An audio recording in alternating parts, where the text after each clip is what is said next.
Il est à 23h40 et je crois que le président de la République, commandant suprême de forces armées de la République démocratique du Congo, est encore en ce moment précis en train de travailler. Cette réunion, c'était pratiquement la dernière d'une très longue journée parce qu'il y avait à la fois le besoin de suivre de près la situation sécuritaire à Goma. Vous savez que ce matin, des camps des déplacés ont notamment été touchés par des bombes. Il était question d'étudier tous les mécanismes, notamment avec les responsables tant au niveau du gouvernement qu'au niveau de l'armée, pour voir comment on assure la protection et la sécurité des populations.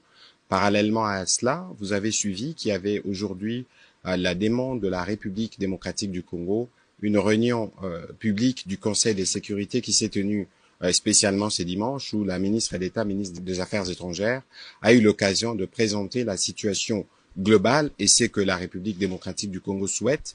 Et dans ces mêmes esprits, le président de la République a eu plusieurs contacts avec un contact diplomatique pour évidemment étudier tous les tours de la question. Et donc à ces propos, le président de la République a tenu d'abord à exprimer toute la solidarité du gouvernement et de lui-même envers nos populations qui sont affectées et qu'à ce niveau, toutes les dispositions sont prises pour nous garantir la sécurité et la protection des compatriotes, parce que nous savons qu'il y avait justement, par exemple, ces bombes qui sont tombées sur des camps de déplacés.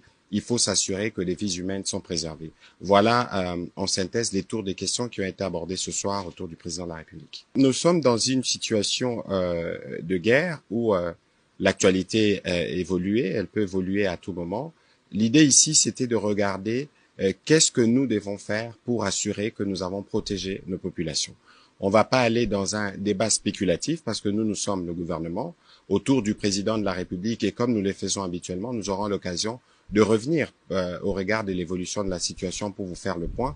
Mais pour ce soir, la priorité était de regarder, notamment avec les responsables militaires, comment on préserve les vies humaines. Vous savez qu'il y avait la détermination des autres. Vous savez aussi que nos forces sont très déterminées. Et donc, au milieu de cela, il y a une population. Je pense que cette population, le devoir du président de la République et du gouvernement, c'est de s'assurer de leur protection. Et c'est cela qui a fait l'objet aussi des contacts diplomatiques du président pour lequel nous aurons l'occasion de revenir en détail dès qu'il y aura des éléments à partager. Merci.